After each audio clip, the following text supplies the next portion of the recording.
拜之前先有一個好美滿嘅谷草夜馬，今晚贏咗3場頭馬。先講下東華欣賞一匹非常之熟悉嘅賽，佢上一場就唔係呢場，但佢上一場個際遇就唔算太好啊。係咯，上一場咁走3碟，個形勢都唔算好啦。咁呢場打翻個內檔，個形勢即刻換晒啦。咁沿途都受到好位，直路攞位出嚟都好順利啦。咁導致就拉線都 keep 得到。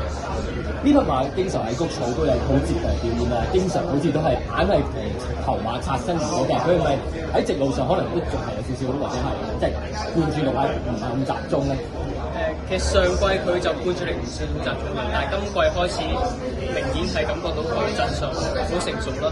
喺行圈啊，去到個閘度都定咗好多啦。咁導致到佢今季表現都好好。我都希望佢將來可以有機會爭到情，多啲選擇。咁啊，同馬另一隻嘅頭馬咧就係創科群英，亦都係其實都係好多時上陣都係由你策嘅。今晚終於抽到好多年嘅馬。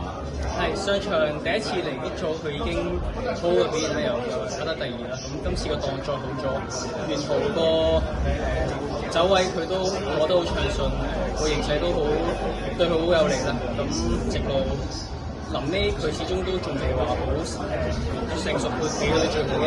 咁佢拉屎都有少少想望唔到有馬，佢都有少少停啦。咁拉屎鼓勵埋佢都交到個好好嘅頭馬出嚟。呢匹馬似乎都幾有人，因為佢喺田草都跑得近過，而谷草當然更加贏埋，都試過係喺田草克服個外檔跑得近。我相信佢贏呢場，佢會等佢成個感覺成熟咗之後，我諗佢會繼續有好啲。第3隻頭馬就係品德寶寶，亦都係同黃家良師傅一齊合作嘅馬。呢匹馬都有少少話律師傅，係咪今場如果都係由 Vincent 嚟嘅咧？